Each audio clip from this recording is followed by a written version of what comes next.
warahmatullahi wabarakatuh. Salam Om Swastiastu, Namo Buddhaya, salam kebajikan bagi kita semua. Perkenalkan, kami dari kelompok Bravo.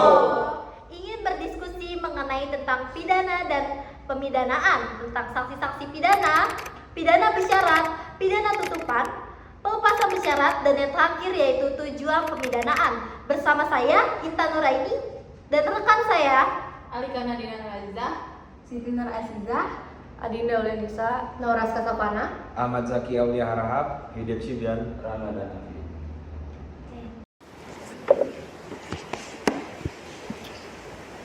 Pidana dan pemidanaan. Kalau sudah tersemat kata pidana, kenapa masih ada pemidanaan di situ? Karena sebenarnya dari kata itu pidana dan pidana itu beda. Pidana itu berasal dari serapan bahasa Belanda. Pidana sering disamakan dengan istilah hukuman.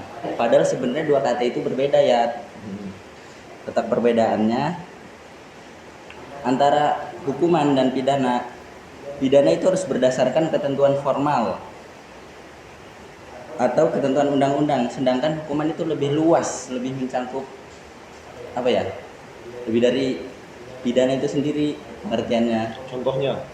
Contohnya kayak guru yang menghukum muridnya gara-gara nggak ikut upacara. Iya, kan ini masih hukum secara general gitu.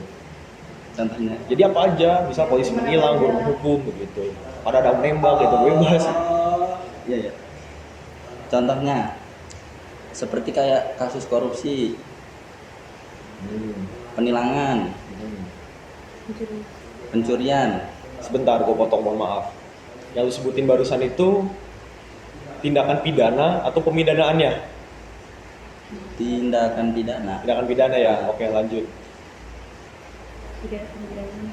Terus hukuman pidananya, pemidanaannya? Hukuman pidana Ya, tadi kan lu udah ngebahas korupsi, tilang menilang gitu.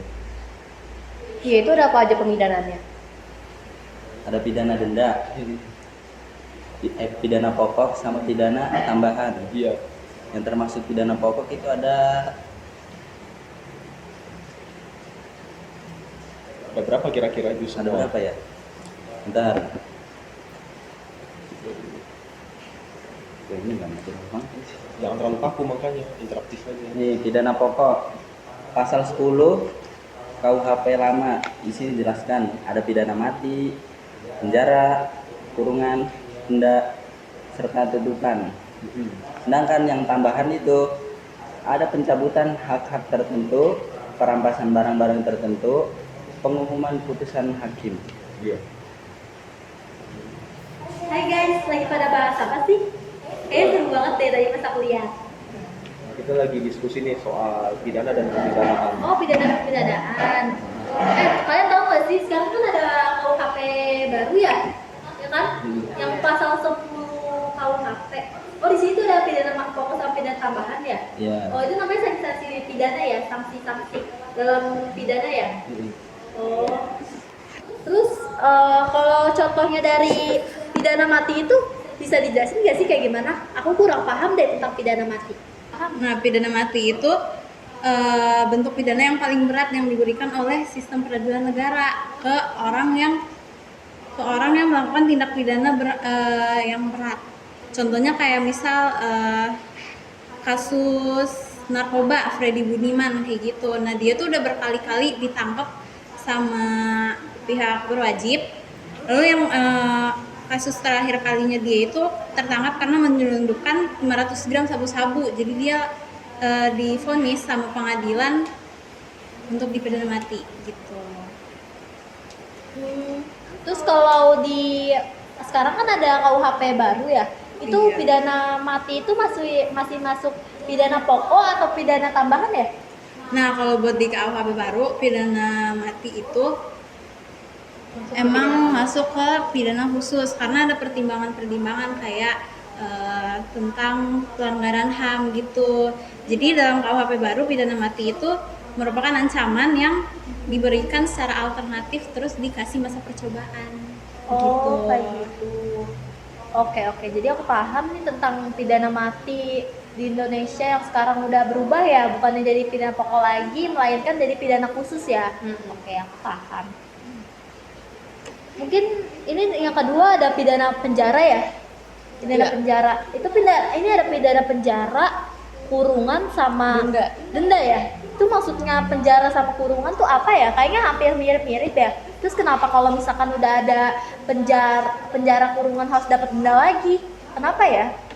Nah, kalau pidana penjara itu sebuah sanksi pidana yang mengakibatkan perampasan kebebasan seseorang terpidana dengan menempatkannya di lembaga permasyarakatan atau di penjara. Itu tujuannya untuk memberikan efek jera atau rehabilitasi kepada pelaku tindak pidana.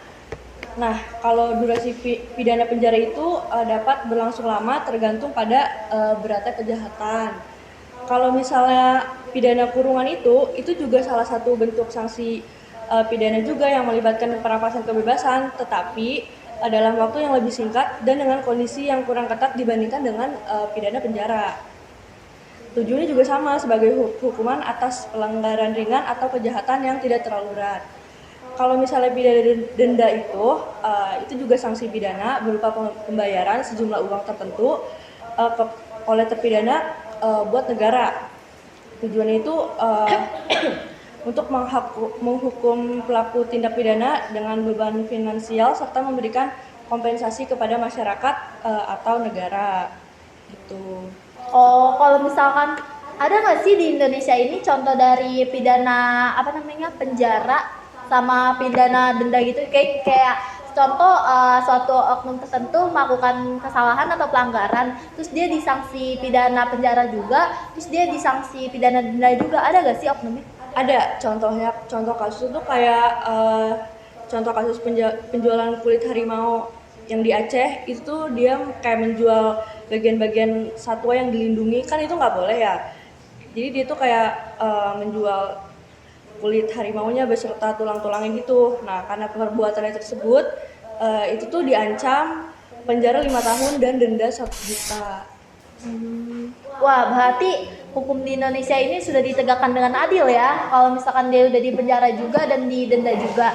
Semoga pelakunya tetap cepat dapat jera ya atas atas apa yang udah dilakukan. Oh, di sini ada pidana tambahan juga ya? Oh iya, pidana tambahan, aku mau bahas deh tentang pidana tambahan. Tadi kan sebelumnya aku ngeliat di sini kalian bahas pidana dan pemidanaan. Jadi kan kemarin aku habis belajar nih di buku dasar-dasar hukum pidana di Indonesia.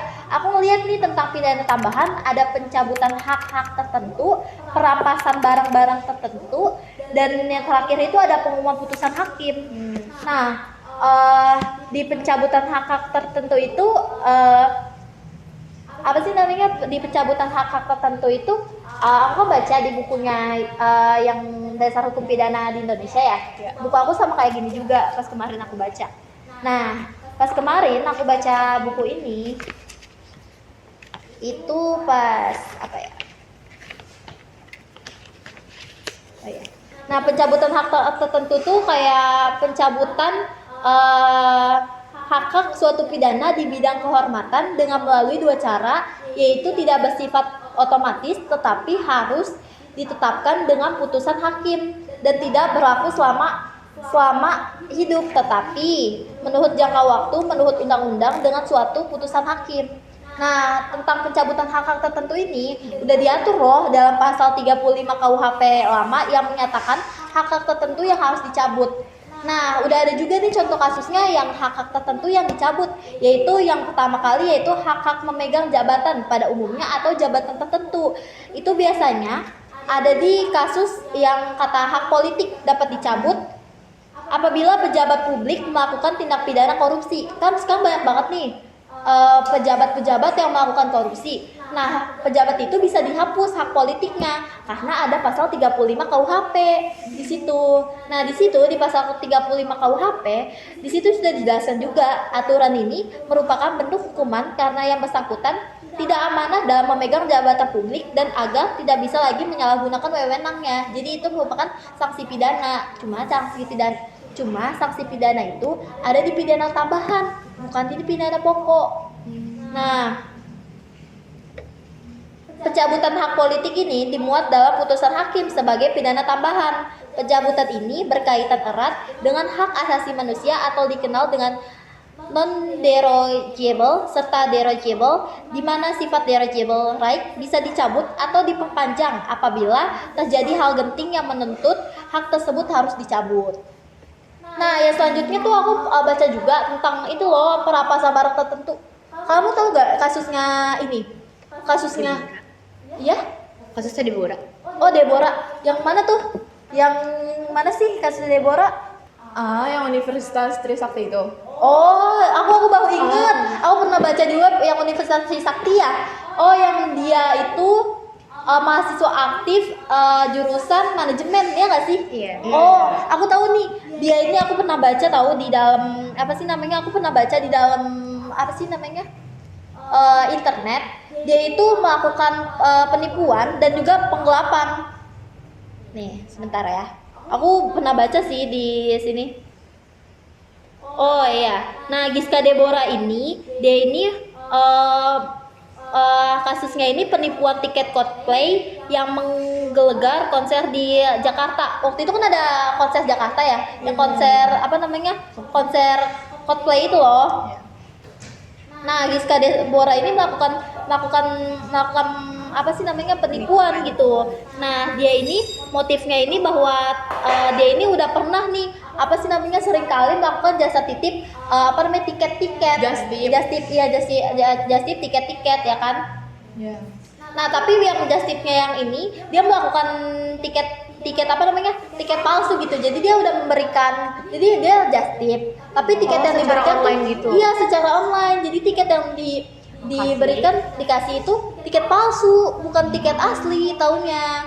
Nah, dia itu udah apa sih namanya, dia itu udah apa namanya, meraup korbannya itu meraup kerugian sebanyak 5 miliar, bayangin aja. Banyak banget. Oh my god. Nah, dia ini juga ini loh, dia ini sudah dihukum pidana dengan menggunakan pasal 378 tentang penipuan dan juga pasal 372 tentang pasal 378 dan juga pasal 372 tentang penggelapan, dengan ancaman hukuman masing-masing pasal adalah 4 tahun. Terus akhirnya Giska Deborah itu akhirnya, nah, kenapa bisa perampasan barang tertentu? Dari hasil, kan dia ditangkap ya, dari hasil apa sih namanya, dari hasil uangnya itu, uang yang udah dia bawa kabur itu, pas dia ditangkap uangnya itu disita sebagai barang bukti, dan yang nantinya akan dikembalikan lagi kepada para korban gitu. Nah, dia juga aset-aset tertentu yang dia beli dari hasil apa namanya, penipuan itu, seperti laptop, HP, dan juga apa ya, satu lagi HP, laptop, dan juga satu lagi sama tiket ke luar negeri. Itu semuanya sudah disita disita oleh kepolisian gitu. Jadi dia udah hapus tuh apa namanya, aset-aset tertentunya. Nah, yang terakhir tuh oh iya, aku lupa, di perampasan barang tertentu itu udah ada juga diatur dalam pasal 39 KUHP. Jadi di situ sanksi pidananya sudah jelas gitu. Nah, yang terakhir tuh ada pengumuman putusan hakim. Kalau pengumuman putusan hakim itu udah jelas ya teman-teman, soalnya dia udah ada di ini nih, apa sih namanya, di pasal 43 KUHP.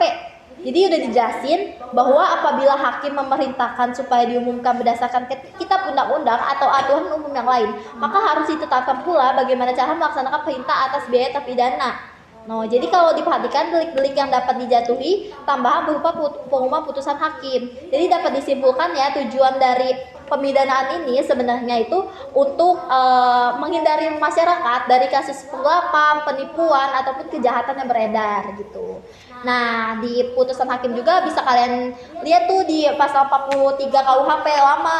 Itu tuh udah dijelasin semua tahu di situ. Nih.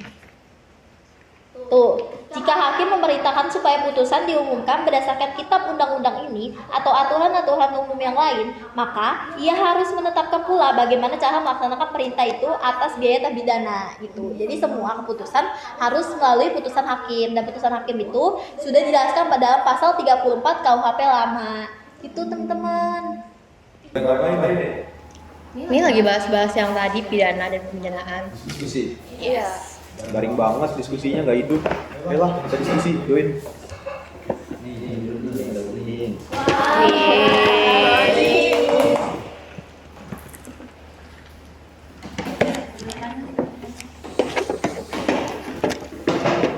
Makasih.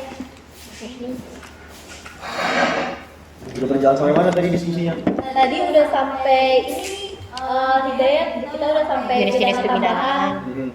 Tadi gue sih udah ngejelasin tentang pencabutan hak tertentu, perampasan barang-barang tertentu, sampai umur putusan hakim. Kita udah sharing tentang pidana mati juga, pidana kurungan juga, pidana penjara juga, sama pidana denda. Sama tadi sih gue sempet nanyain kayak, kok bisa sih orang pidana penjara juga, terus pidana denda juga. Tapi tadi barusan udah dijelasin sama Dinda. Terus yang masih penasaran apa tuh teman-teman? Pidana tutupan. Oh, Nah, pidana tutupan ini sebenarnya dia tuh ada di dalam Undang-Undang Nomor 20 tahun 1946 Berita RI nomor 2 RI 2 nomor 24. Dia tuh sebenarnya nggak ada di KUHP, adanya di KUHP militer. Nah, KUHP ini tuh pidana tutupan ini tuh dijatuhkan kepada pelaku apabila ia melakukan sesuatu kejahatan yang diancam dengan pidana penjara, akan tetapi karena terdorong melakukan oleh maksud yang patut dihormati. Oh, itu pidana tutupan ya? Jadinya, kalau misalkan, mohon maaf, kalau misalkan itu tertera pada peraturan militer, apa itu bisa juga diterapkan pada peraturan konvensional kayak UUD pada umumnya? Enggak, dia nggak bisa karena ini tuh pidananya khusus yang inian politik aja. Oh, berarti Iya, pidana batas hanya berlaku pada lembaga-lembaga negara, salah satunya polisi militer, begitu. Polisi enggak, Polisi hanya enggak. militer aja. Hanya militer. Iya, Jadi pidana mereka- tutupannya kan ditujukan kepada pelaku ini kan yang politik aja. Berarti itu kalau konsepnya seperti itu, militer punya mahkamah sendiri ya, punya peradilan sendiri. Ya, kayak gitu. Kalau begitu lanjut. Nah, terpidana yang menjalani pidana tutupan wajib menjalankan pekerjaan. Itu tuh peraturan yang terkait pidana penjara juga berlaku bagi pidana tutupan. Nah, di pidana tutupan ini memenuhi ketentuan dalam pasal 5 Undang-Undang tempat untuk menjalani pidana tutupan, cara melakukan pidana itu, dan segala sesuatu yang perlu dijalankan undang-undang ini telah diundangkan melalui peraturan pemerintah nomor 8 tahun 1948. Ada beberapa ketentuan dalam peraturan pemerintahan tersebut, yaitu yang pertama ada pengurusan pengawasan tertinggi atas rumah tutupan yang dipegang oleh Menteri Pertahanan. Yang kedua ada terpidana wajib mengerjakan pekerjaan yang diperintahkan selama 6 jam sehari, akan tetapi tidak boleh dipekerjakan di luar tembok RT. Oh. Nah, hukum yang ketiga tuh hukum tata tertib yang dibolehkan dijatuhkan kepada pelanggar-pelanggar peraturan rumah tutupan. Yang pertama itu kayak seperti pemarahan, pencabutan sebagai atau seluruh hak-hak yang mereka peroleh berdasarkan peraturan rumah tutupan atau peraturan administrasi. Yang ketiga tutupan sunyi maksimum 14 hari setelah jam kerja. Yang keempat tutupan sunyi maksimum 14 hari. Begitu ya. Ya, Ada lanjutannya lagi atau cukup sampai situ? cukup sampai situ. Oh, kalau ini tuh ada kasus-kasusnya juga. Ada contoh kasusnya kayak dia tuh disebut 13 Juli Affair. Dia tuh apa ya sebentar? Apa tadi namanya? 13 Juli Affair. 13 Juli Affair. Affair itu apa sih artinya? Affair. Affair itu apa sih artinya? Nggak tahu gue. Coba buka Google Translate biar kita semua tahu. Ya, silakan. Biar kita semua tahu apa itu affair.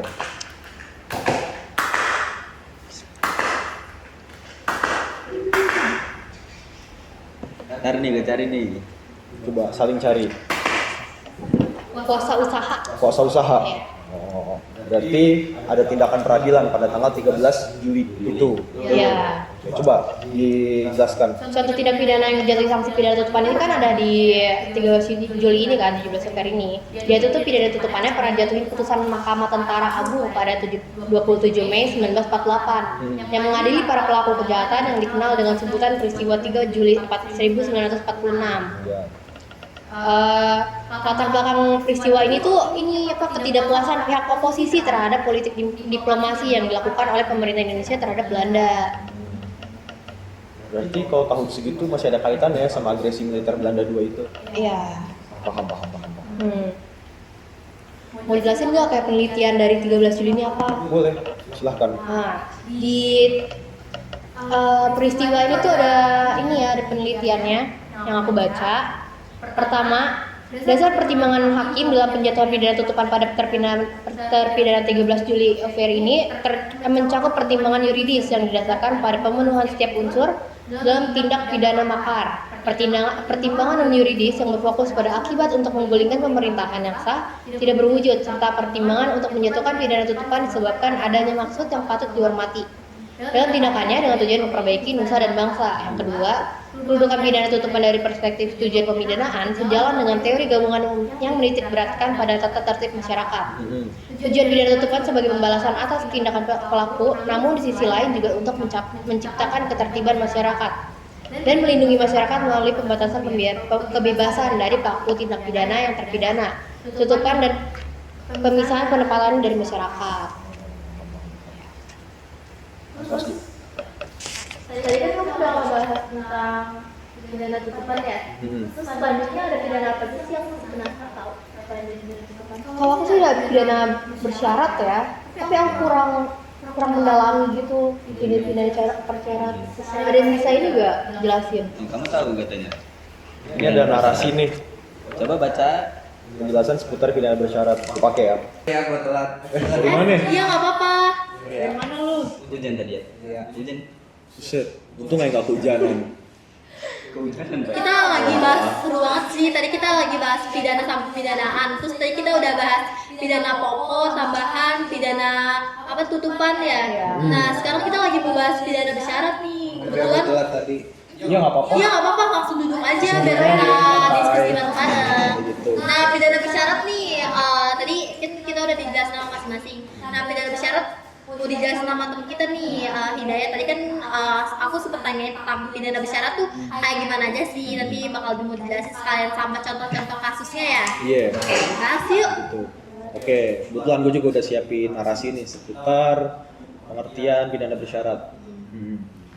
Jadi secara pengertian itu, pidana bersyarat adalah suatu sistem penjatuhan pidana oleh hakim yang pelaksanaannya digantungkan pada syarat-syarat tertentu. Artinya, hukuman pidana yang dijatuhkan oleh hakim ditetapkan untuk tidak perlu dilaksanakan, tetapi digantikan dengan masa percobaan yang lamanya ditentukan oleh hakim. Menarik. Jadi, si terpidana ini, dia dikasih ketetapan oleh hakim, tapi nggak perlu dilaksanakan. Gitu. Aneh nggak sih? Rancu nggak sih? Gimana sih maksudnya? Begitu. Gue baca sekali lagi. Itu yang bagian Hukuman pidana yang dijatuhkan oleh hakim ditetapkan untuk tidak perlu dilaksanakan. Begitu.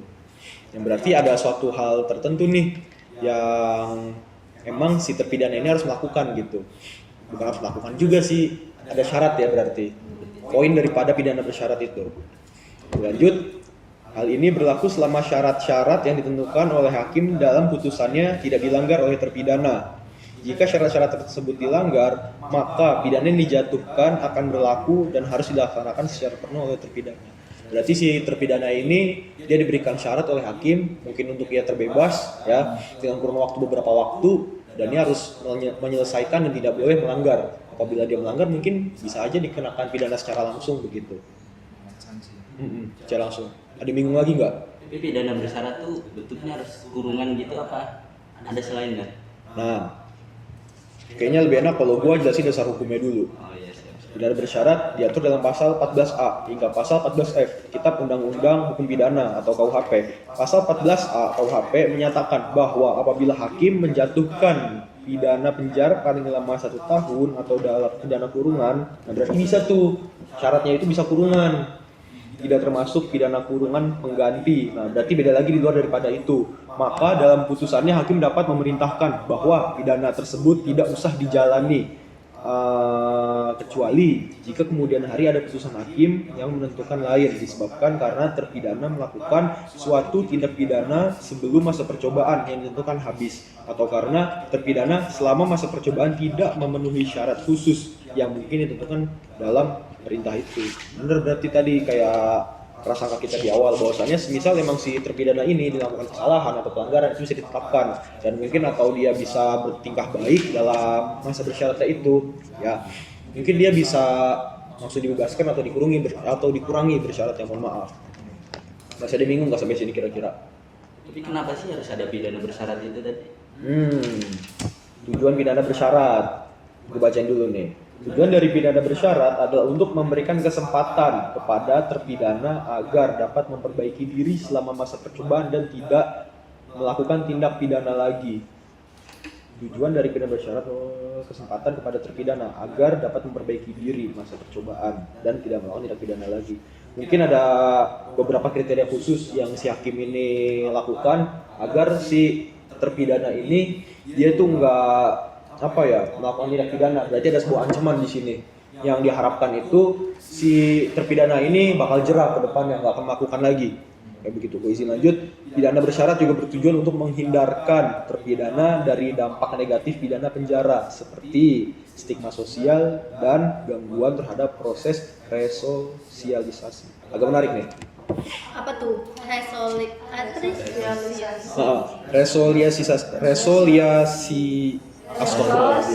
Resosialisasi itu menurut gua secara bahasa, sosialisasi itu kan berarti kumpulan individu-individu ya. Kalau ada kata re di belakangnya berarti itu sosialisasi tidak tercapai. Kayak misalnya tindakan dikucilkan atau ditindakan secara istimewa bisa ataupun ditindakan serendah-rendahnya begitu. Gue ada cerita menarik.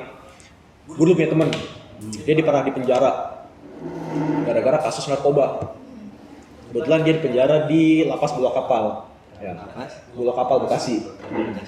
Lapas Bulak Kapal itu termasuk salah satu lapas yang ditakuti di daerah Jabodetabek. Oh iya, pernah dengar gue yang paling serem itu kan katanya.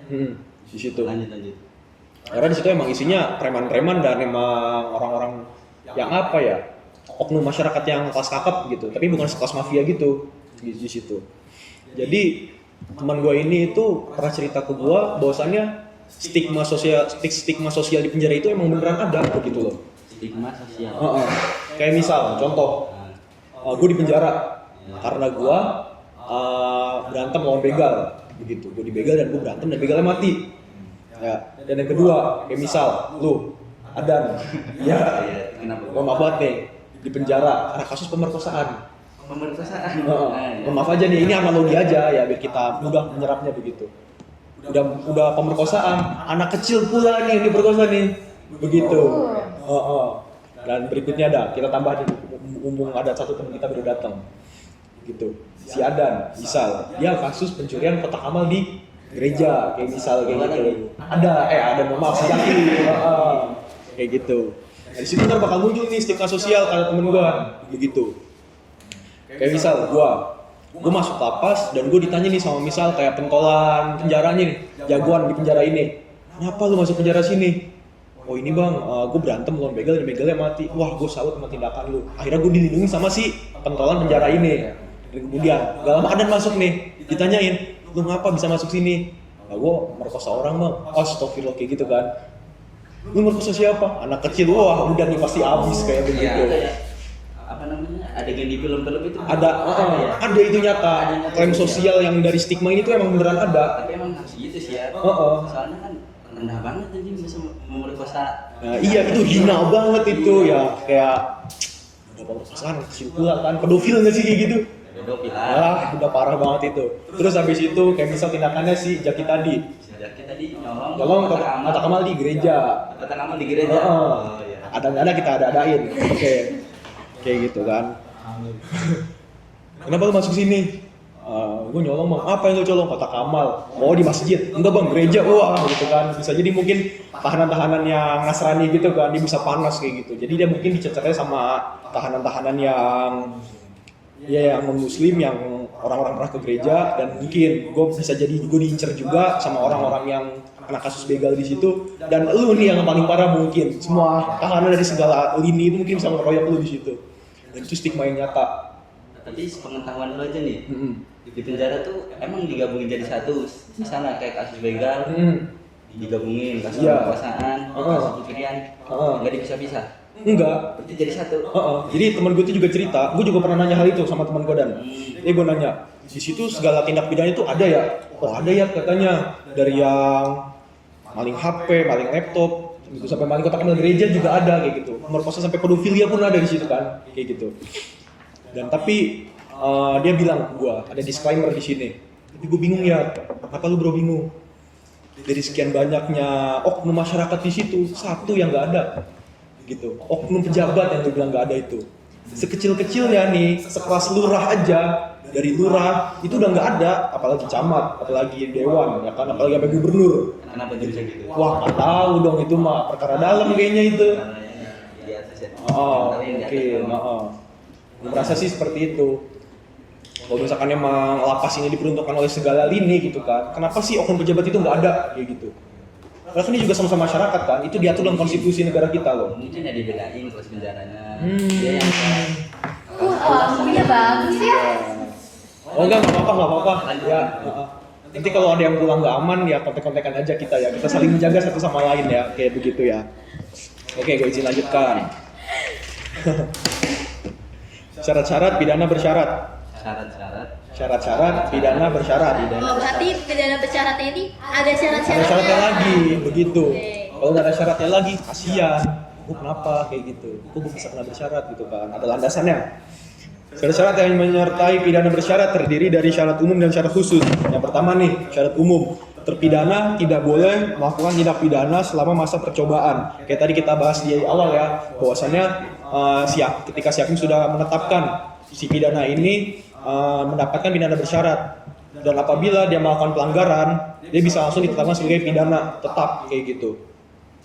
Lanjut yang kedua, syarat khusus. Syarat-syarat tambahan yang ditentukan oleh hakim seperti mengikuti program pembinaan, melaporkan diri secara berkala, atau tidak mendekati korban. Bentar. Berarti syarat khusus nih, yang ngasih syarat khusus ini hakim ya? Hakim, begitu. Mau yang umum dan khusus itu pun hakim yang memberikan. Oh, jadi kalau misalkan si terpidana ini melakukan perilaku baik dalam masa pidananya, Iya. dalam masa percobaannya, dia akan mungkin hukumannya akan diperingan ya, akan diringankan gitu. Dan Begitu. sebaliknya kalau si pidana ini melakukan tindakan atau sikap yang tidak baik atau yang kurang baik, jadi pidananya ini diberatkan gitu ya. Bisa Oke. begitu. Dan ini agak menarik nih, program pembinaan. Berarti bisa gue pikirin ya, bahwasannya si terpidana ini dikasih pembekalan nih buat misal dia nanti bebas. Karena menurut gue juga orang ketika keluar dari penjara ataupun pidana bersyarat sekalipun pasti kan timbul stigma yang jelek di masyarakat. Ih, ngapain sih gue berteman sama orang penjara kayak gitu kan? Ih, ngapain sih gue berteman sama tukang maling kotak amal gereja? Makanya di Gitu. situ ada pembekalan. Nah, ada pembekalan. Satu studi case lagi nih. Ih, masa sih gue temenan sama orang pedofil gitu kan? Ngeri gitu kan? Iya. Nah, coba tadi apa yang ditanyain? Apa? Tadi apa yang lu bilang pas gue potong? Mohon maaf.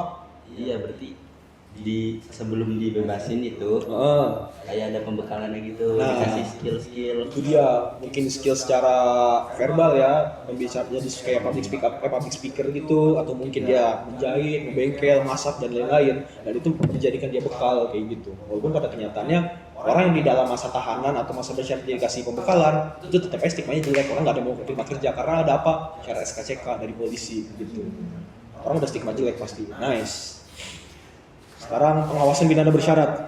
Pengawasan adalah pelaksanaan pidana bersyarat dilakukan oleh pejabat yang berwenang seperti jaksa atau pembimbing kemasyarakatan. Pengawasan ini bertujuan untuk memastikan bahwa terpidana mematuhi syarat-syarat yang telah ditetapkan oleh hakim. Agak menarik nih. Pidana bersyarat dilakukan oleh pejabat yang berwenang seperti jaksa atau pembimbing kemasyarakatan. Berarti kan jaksa bisa jadi jaksa atau polisi ya. Kalau pembimbing masyarakat biasanya Satpol PP juga masuk dong. Mungkin maksud Perasaan nggak pernah gue ngeliat di lapangan, setahu gue Satpol PP nangkepin orang gila aja kerjanya. Kayak gitu. mungkin nggak ada yang diawasin. Oh, kayak gitu ya. Pengawasan ini bertujuan untuk memastikan bahwa terpidana mematuhi syarat-syarat yang telah ditetapkan oleh hakim. Jika terpidana melanggar syarat-syarat tersebut, maka pejabat yang berwenang dapat mengusulkan kepada hakim untuk mencabut pidana bersyarat dan memerintahkan pelaksanaan pidana yang telah dijatuhkan. Agak menarik nih. Coba gue baca sekali lagi. Jika terpidana melanggar syarat-syarat tersebut, maka pejabat yang berwenang dapat mengusulkan kepada hakim untuk mencabut pidana bersyarat dan memerintahkan pelaksanaan pidana yang telah dijatuhkan. Kalau emang pengawasannya dari bidang penegak hukum di masyarakat, Berarti kan itu si pengawas ini punya prerogatif kan untuk melaporkan si terpidana ini. Bahwasannya dia bilang hakim, Kim, ini gue mau ngajuin ini dong, ini si pidana ini berlaku pidana lagi nih, bertindak pidana lagi. Udahlah, tetapin aja, itu punya hak seperti itu. Tapi agak rancu juga sih, karena penilaian setiap orang itu kan bersifat subjektif ya, nggak objektif. Jadi orang bisa menilai dengan sudut pandang manapun. Kayak gitu, kayak kasus tahun yang lalu nih, ada petinggi polisi. Iya, polisi. Dia bikin skema nih, istrinya diperkosa sama bawahannya. Akhirnya dia nyuruh bunuh bawahannya itu. Dia nyuruh bawahannya lagi buat membunuh bawahannya satunya lagi. Yang disuruh itu orang tamtama, bunuh orang bintara ya, kayak gitu. Aku tahu nih kasusnya yang katanya harus dihukum mati, tapi melenceng malah harus di penjara seumur hidup ya. Itu dia, kayak Itu begitu. salah satu implementasi pidana Bersyarat kayak gitu. Mungkin di pengawasan secara pengadilan itu dia melakukan hal yang baik gitu kan kepada penegak hukum ataupun hakim gitu kan, kayak misalnya memberikan duit gitu sepeser 2 peser kepada penegak hukum atau kepada hakim gitu kan. Itu kita nggak tahu ya, karena itu di belakang Iya. di belakang ya itu. Tapi yang kita tahu selama ini adalah hukum di Indonesia sudah ditegakkan dengan adil gitu ya kan. Katanya kayak misal nih gue lagi masa terpidana bersyarat dan jadi pengawas gue, dan gue kasih duit lu naik haji sono, udah gak usah ngawasin gue. Senang kan pastinya? Gue senang banget pastinya dong kalau kayak gitu. pasti ada celah, karena sesempurna suatu sistem itu pasti Ada lemahnya. Apalagi kita negara berkembang kan, parah banget. Oh, jadi ini juga kayaknya ada juga deh kaitannya sama, tahu nggak contoh nenek-nenek yang mencuri singkong di kebun, tapi hukumannya lebih berat daripada para koruptor ya kan. Nah, di situ katanya tercantum dalam 3 aspek putusan hakim. Iya, Di antaranya itu bagus ada tuh. apa aja tuh? Nah, Tiga aspeknya. kebetulan gue juga udah nyiapin 2 contoh studi kasus nih. Kasus yang pertama itu kasus Christopher Daniel Sharif, seorang pemuda berusia 23 tahun, divonis pidana bersyarat dan denda 10 juta. Pidana bersyarat ini berarti bahwa jika dalam waktu 2 tahun sejak putusan Christopher melakukan tindak pidana, maka ia akan dipenjara selama 1 tahun 6 bulan. Kasus ini terkait dengan kecelakaan di Pondok Indah yang menyebabkan 4 orang meninggal. Meskipun ada nyawa yang melayang, hakim memutuskan pidana bersyarat dengan pertimbangan bahwa Christopher bersikap sopan, tidak mempersulit persidangan, masih muda, dan keluarganya bertanggung jawab. Ini mungkin bisa gue urain satu-satu ya. Christopher bersikap sopan, mungkin bisa, setiap orang itu sopan relatif ya. Dan berikutnya tidak mempersulit persidangan. Mungkin dia selama persidangan itu dia kalem, duduk-duduk ya. terbuka ya, ditanyain Iya, kayak duduk finisan, duduk manis, tampang imut gitu kan, kayak gitu. Terus habis itu masih muda gitu, berarti saya mungkin bisa berpikiran masa depannya masih panjang. Aduh, kalau penjara mantar jelek-jelekin dia doang gitu kan, lagi stigmanya. Dan keluarganya bertanggung jawab. Mungkin orang tua ini bertanggung jawab kayak membiayai pengobatan si 4 korban yang melayang tadi nyawanya. Dan mungkin juga nih bentuk tanggung jawab orang tua kepada anak. Nyogok apa? Oh, nggak bisa ya, nggak bisa. Oh, padahal di dalam situ si oknum Christopher ini sudah melakukan kelalaian ya, yang menyebabkan kecelakaan dan menyebabkan 3 orang atau 4 orang luka-luka ya, Meninggal. meninggal Bahkan dunia, meninggal. sampai meninggal dunia, tapi tetap dikasih pidana bersyarat. Bersyarat kayak gitu. Padahal ada tiga aspek putusan hakim itu, diantaranya ada keadilan, keadilan, kepastian hukum, sama satu lagi keadilan. kebermanfaatan bagi masyarakat. Ya, bermanfaatan bagi masyarakat, mohon maaf. Terus kasus yang berikutnya nih, kasus pencurian kakao. Berarti biji coklat ya? Ya. Komoditas negara. Dalam kasus pencurian kakao, seorang terdakwa dijatuhi pidana penjara selama 1 tahun 15 hari. Dengan ketentuan pidana tersebut tidak usah dijalani kecuali jika terdakwa melakukan tindak pidana sebelum habis masa percobaan selama 3 bulan. Ini agak rancu nih. Yang di sini dikasih keterangan nih, tindak pidana bersyaratnya itu 3 bulan, tapi tadi yang kasus Christopher ini nggak ada ya. Makin rancu lagi. Udah lanjut aja dah, daripada kita bersuuzon kepada atasan gitu.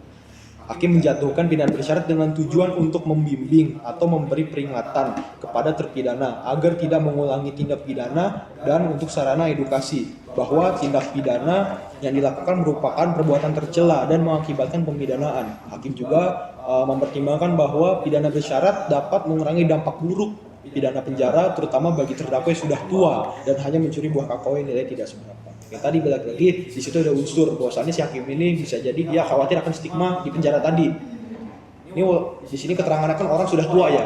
Gue juga nggak bisa memperjelas sih, di sini nggak ada contoh lebih tepatnya, entah dia kakek-kakek atau nenek-nenek gitu kan. Jangan kan dipukul, dibentak pun bisa kena serangan jantung mereka, begitu kan. Wah, keren banget ya penjelasan dari pidana bersyarat ini, mulai dari ada contoh studi kasusnya, terus kita udah bisa ngambil kesimpulannya juga. Mungkin juga nanti bakal dijelasin kesimpulan yang lebih Oh, lanjut udah ya. disiapin kesimpulannya. Udah ada Udah kesimpulan yang lebih kesimpulannya. lanjut mengenai tentang Tapi pidana di bersyarat. pidana bersyarat ini ada pelaku khusus nggak sih? Kayak di pidana kesusupan ini kan yang pelakunya itu ditujukan bagi pelaku kejahatan politik. Kalau pidana bersyarat bagaimana? Ada apa nggak? Mungkin kalau menurut gue sih dari yang tadi udah gue jabarin semuanya, kayaknya lebih ke konvensional ya, general kayak gitu. Selagi emang dia masyarakat dan tidak terkait dengan hal-hal berbau politik dan penegakan hukum, kayaknya dia emang jadi tegakkan hukumnya penegak hukum begitu, general aja.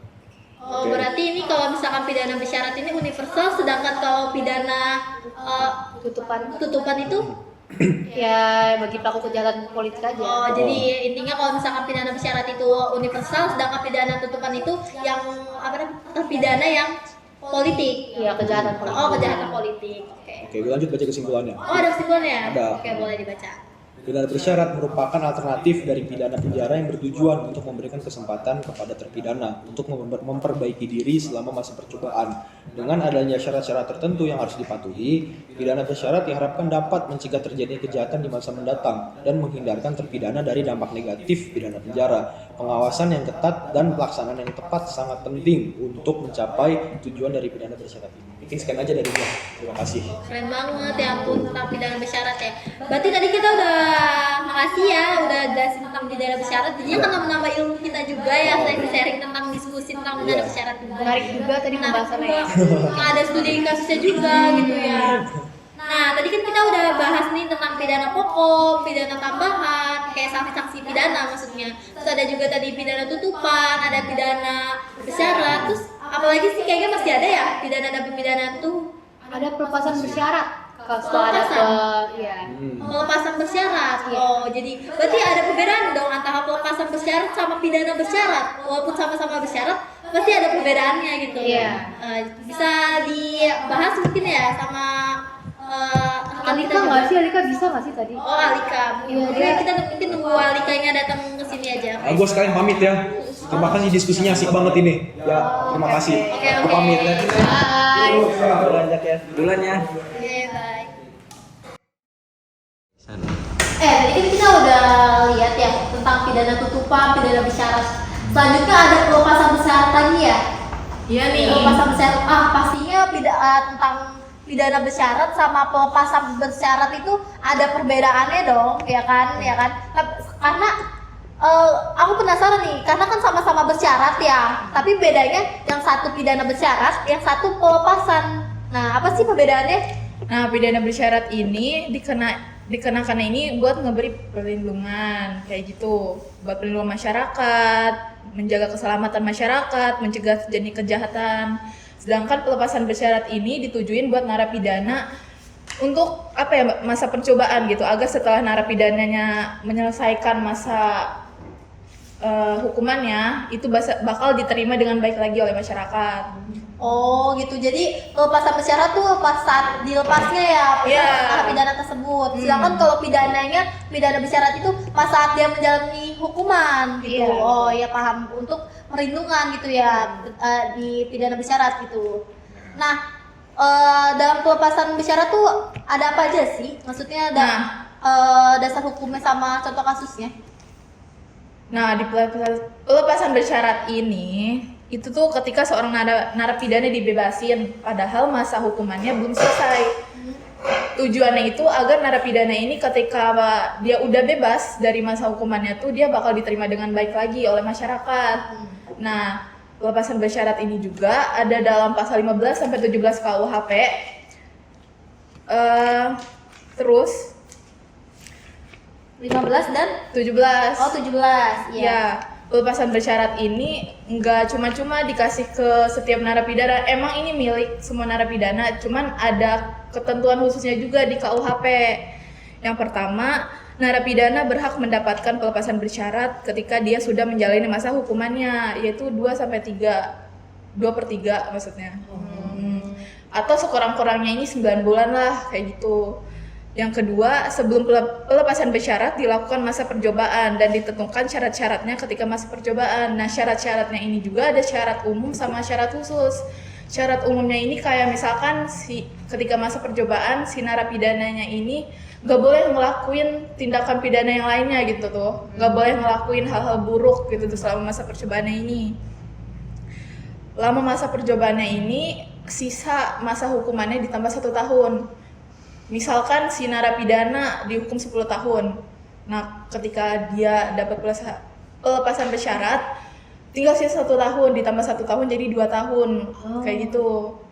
Oh, jadi kalau di pelepasan bersyarat tuh ada syarat-syaratnya juga ya yang harus dipenuhi ya sama masa percobaan ya. Berarti hampir sama seperti pidana bersyarat tadi ya. Ya, cuman ini dilepasin gitu. Oh, jadi bedanya kalau tadi pidananya, yang ini pelepasannya gitu.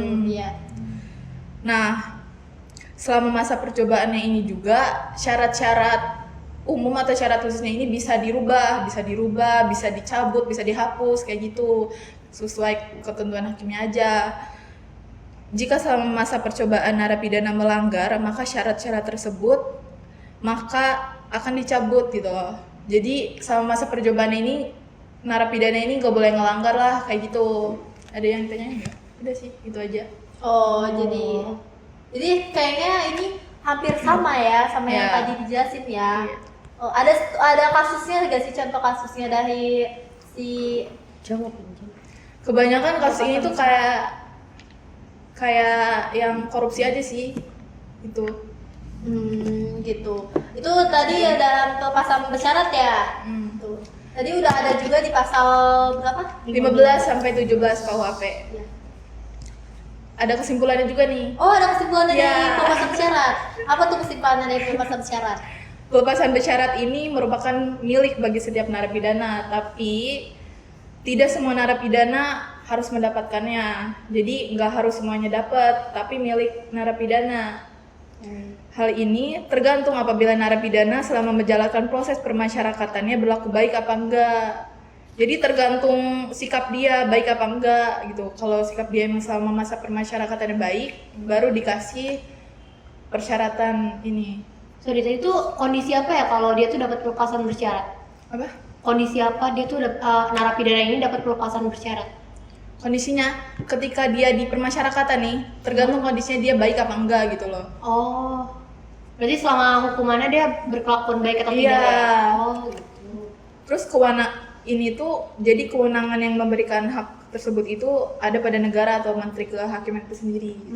Oh. Tergantung hakimnya aja sih gitu. Jadi ini yang berwenang atau bisa memberikan keputusan adalah keputusan hakim. yang Iya, berwenang. Kementerian Hakim Dan itu. Pelepasan bersyarat ini milik narapidana, tapi tidak semua narapidana bisa berhak atau dikasih gitu. atau berhak Iya. mendapatkan pelepasan bersyarat. Hanya Iya. terpidana khusus atau yang berkelakuan baik yang mendapatkan pelepasan bersyarat gitu ya. Iya. Ih, keren banget tadi penjelasan tentang pelepasan bersyarat. Dalam pelepasan bersyarat, berarti tadi kita udah sanksi pidana, terus juga pidana tutupan, pidana bersyarat, pelepasan bersyarat. Selanjutnya kayaknya ada dari tujuan pemidanaan ya. Apa sih tujuannya ini? Iya, soalnya kan kayak bahas Iya. pidana pemidanaan saksi-saksi. Bahas semuanya tapi ya. apa tujuannya gitu? Iya, pasti ada tujuannya dari pemidanaan gitu.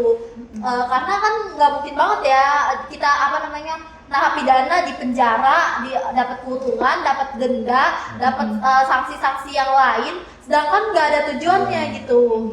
Kayak buat apa ada pemidanaan kalau Iya. ada tujuannya? Iya, mungkin tadi kan kita udah diskusi bareng-bareng ya, mungkin sekarang Jakin yang baru datang tadi ya, mungkin bisa bahas tentang tujuan pemidanaan gitu. Apa sih tujuannya Kaki? Oh. Nah, di sini gua akan ngejelasin tujuan pemidanaan.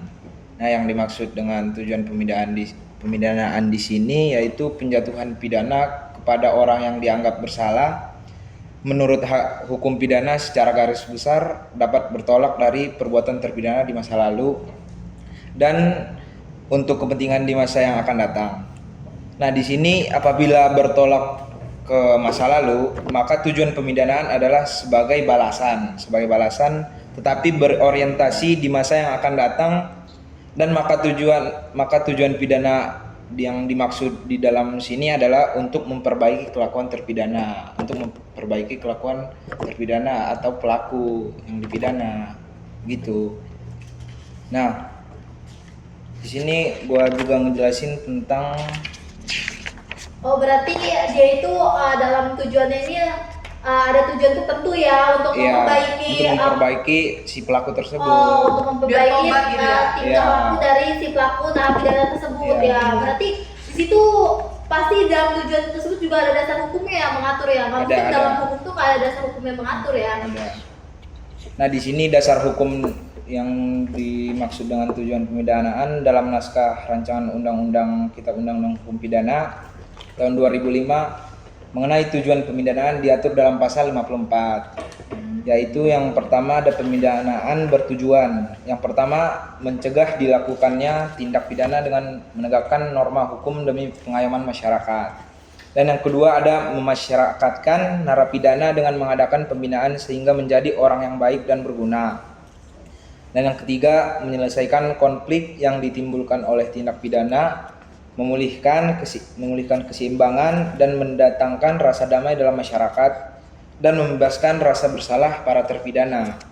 Yang terakhir ada memaafkan terpidana. Nah, dalam pasal 54 ayat 2 ini juga dinyatakan bahwa pemidanaan tidak dimaksudkan untuk menderitakan dan merendahkan martabat manusia. Nah, dan yang terakhir ada pokok-pokok pikiran yang terkandung dalam perumusan tujuan pemidanaan. Yang pertama, pada hakikatnya undang-undang merupakan sistem hukum yang bertujuan sehingga dirumuskan pidana dan aturan pemidanaan dalam undang-undang. Pada hakikatnya hanya merupakan sarana dan mencapai tujuan. Dan yang kedua, dilihat secara fungsional operasional, pemidanaan merupakan suatu rangkaian proses dan kebijakan konkretasinya sengaja direncanakan melalui 3 tahap. Dan yang ketiga, agar ada keterjalinan dan keterpaduan antara ketiga tahap itu sebagai satu kesatuan sistem pemidanaan. Maka dirumuskan tujuan pemidanaan yang saya jelaskan tadi, yang gue jelasin tadi. Dan yang terakhir ada perumusan tujuan pemidanaan dimaksud sebagai fungsi pengendalian kontrol dan sekaligus memberikan landasan filosofis dan dasar rasionalitas dan motivasi pemidanaan yang jelas dan terarah. Begitu sih yang tentang tujuan pemidanaan. Oh, jadi tujuan pemidanaan itu untuk menghapuskan rasa bersalah dan si narapidana juga ya ternyata ya. Iya. Bukan hanya untuk memperbaiki tingkah laku dari si narapidana, melainkan juga untuk menghapuskan melakukan ini pembinaan pembinaan si narapidana supaya dia menjadi lebih baik di masa depannya. Oke. Sebenarnya baik ya, maksudnya bukan buat menderitain si narapidana ini, tapi membuat dia mengasih lebih baik. pelajaran. Nah, iya. Iya. Biar dia tahu mana yang salah, mana yang benar. Oke. Ternyata kalau misalkan kita lihat-lihat nih ya, tadi kan kita udah ngebacain tentang saksi-saksi pidana juga gitu ya. Terus tentang pidana bersyarat, pelepasan bersyarat, pidana tutupan, sama tujuan pemidanaan. Kayaknya udah cukup lengkap banget ya tadi pembahasan kita, diskusi kita tentang pidana dan pemidanaan gitu ya. Super keren banget, apalagi tadi pas kita diskusi gitu, udah gitu kita nyantumin KUHP yang lama gitu ya, KUHP baru juga gitu ya. Oke, terima kasih teman-teman atas diskusinya. Nanti kita bakal diskusi lagi di grup gitu ya untuk selanjutnya gitu ya, kesempatan lagi ya. Mungkin juga nanti pas waktu di ruang diskusi di kelas gitu ya, gitu. Kita bisa diskusi bareng-bareng lagi gitu. Makasih teman-teman, kita aku juga izin pulang dulu ke rumah. Terima kasih ya. Dadah.